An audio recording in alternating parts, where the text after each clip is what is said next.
Hello friends, welcome back here. With the Penguin series concluding, Gotham's gritty underworld and Batman's universe are far from over. Although Oswald Cobblepot now holds the throne of Gotham's criminal empire, a new wave of challenges is set to shake up the world crafted by Matt Reeves in the Batman. As Oz ascends to power, Gotham remains a ticking time bomb, and the Batman, despite his absence in the Penguin, looms over its fate. Here's a deep dive into what lies ahead for Batman, Oz, and Gotham in Reeves' expanding DC universe. So let's talk about Oz Cobb's rise and Gotham's criminal underworld first. Oz Cobb's journey to becoming Gotham's crime boss was anything but easy. As Carmine Falcone's death left a power vacuum in the city, the Penguin showcased Oz's ruthless ambition across 8 intense episodes, with betrayals and twists at every corner.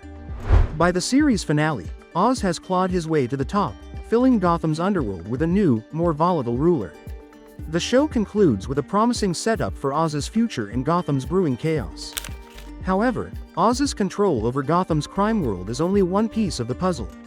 With the bat signal looming ominously over Gotham in the final scene, it's clear that Batman will soon have to address Oz's rise. This tension sets the stage for the Batman Part 2, which will delve deeper into Oz's role as Gotham's top crime lord and his inevitable clash with Batman. So the Penguin show is actually building bridges to the Batman Part 2. Matt Reeves envisioned the Penguin as a bridge between the Batman and its sequel, the Batman Part 2.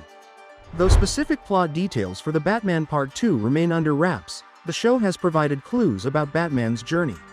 With Gotham's infrastructure devastated in the Batman, inspired by the No Man's Land storyline from the comics, Bruce Wayne might be temporarily absent, which could explain why Batman doesn't interfere with Oz's rise. In No Man's Land, Gotham's bridges are destroyed, isolating the city and leading Batman to leave for a time, petitioning the government for help. This absence could mark Bruce Wayne's evolution in the Batman Part 2, bringing him closer to the stoic, strategic Batman depicted in the comics. So, what would Oz's return in the Batman Part 2 look like? Now that the Penguin series has ended, fans are eagerly awaiting Oz's next appearance in the Batman Part 2. Colin Farrell confirmed in an interview that Oz will appear in 5 or 6 scenes, which suggests he'll have a significant but supporting role. Oz may not be the central villain in the sequel, but his appearance could plant seeds for a more substantial role in the third film of Reeves' planned trilogy. As Oz cements his position in Gotham, his influence could pave the way for even darker threats to emerge. We understand that Matt Reeves has a vision of Batman trilogy and many more shows in the expanded Batman universe. Reeves has always envisioned the Batman as part of a trilogy, and with the second installment set for October 2026, he has ample room to continue building this cinematic universe. However, delays in production and limited updates on the story have fueled fan speculation, leaving the door open for more theories about Batman's future. Despite recent rumors questioning the trilogy's continuation, DC Studios co-CEO James Gunn confirmed that Reeves' Batman series will proceed as planned. Reeves even mentioned in a Collider interview that the trilogy is still sticking very closely to the path we envisioned. This commitment to the original plan hints at even more exciting developments for Batman fans and raises the possibility of additional spin-offs to further expand this universe. So now the question is, could a Joker series be in the cards as a spin-off? The success of the Penguin has sparked interest in exploring more Gotham villains. Recently, there was speculation that a Joker series centered on Barry Keoghan's character from the Batman might be in development. The rumor suggested that Keoghan's Joker would appear briefly in the Batman Part 2 and then take the spotlight in a spin-off series, set between the sequels. Although James Gunn quickly debunked the rumor, saying a Joker spin-off is not being discussed nor has even come up at this time, the idea of a series dedicated to Batman's arch-nemesis remains a possibility. Keoghan's Joker made a brief, haunting appearance in Arkham alongside the Riddler in the Batman, hinting at the character's future in Reeves' world. The Penguin ventured into Arkham, showing Sophia Falcone's disturbing encounter within the asylum's walls, which sets a dark tone for any future projects. If a Joker-centric series were to be greenlit, it would follow in the Penguin's footsteps by focusing on Gotham's most infamous villains and deepening the exploration of Batman's rogues gallery. And there are many more spin-offs in development as well, expanding the Batman universe.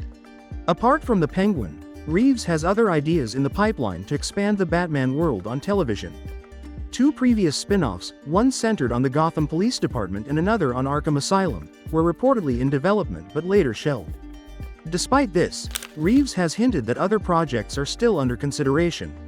In an interview with Interview magazine, Reeves and Andy Serkis, who plays Alfred Pennyworth, discussed the potential for more shows. Although he did not disclose specific characters, Reeves suggested that other shows are on the table. For now, The Penguin is the only confirmed series in Reeves' Batman universe until The Batman Part 2 arrives. But with the show's popularity, it's likely that additional projects will be greenlit, possibly introducing lesser-known characters from Gotham or continuing the stories of iconic villains like the Joker or even Catwoman. So what would be Batman's role in Gotham in setting up the Batman trilogy's themes now? Batman's absence in The Penguin is a calculated move that allows Gotham's villains to take center stage. Matt Reeves' approach to Batman is unique. Rather than portraying him solely as a crime-fighting hero, Reeves delves into Batman's struggles to find purpose and grapple with his own identity. The themes in The Batman set up a philosophical journey for Bruce Wayne as he transitions from seeking vengeance to embodying hope for Gotham. The first film saw Batman slowly realizing that Gotham's criminals view him as vengeance, a term that captures his pain and loss. By the film's end, he begins to understand that Gotham needs more than fear, it needs a symbol of hope. This character arc aligns with Reeves' broader narrative, suggesting that Batman's story will grow more complex as he faces increasingly difficult challenges in each installment of the trilogy. There is a reason why The Penguin matters. Beyond setting up future events, The Penguin gave fans an intricate view of Gotham's criminal world, complete with betrayals, power plays, and the harsh realities of life in the city's underworld. Oz's ascension to power mirrors Batman's own journey, but in the dark corners of society. As Oz rises, he wrestles with his ambitions and ethical boundaries, just as Bruce Wayne struggles to balance vengeance with justice. Through characters like Oz and Sophia Falcone, The Penguin highlights Gotham's morally ambiguous world, where alliances are fluid and loyalties are fleeting. This emphasis on character development and moral complexity is central to Reeves' vision for the Batman universe, making each character feel essential to the larger story. Now another question arises: will we see Batman's allies in future spin-offs? Although characters like Alfred Pennyworth and Commissioner Gordon did not appear in The Penguin, they may feature in future spin-offs. Andy Serkis, who plays Alfred, could be an anchor in any series exploring Batman's allies, especially given his unique role as Bruce Wayne's mentor and confidant. Commissioner Gordon, portrayed by Jeffrey Wright, is also crucial in Bruce's quest to bring order to Gotham. These characters add depth to Batman's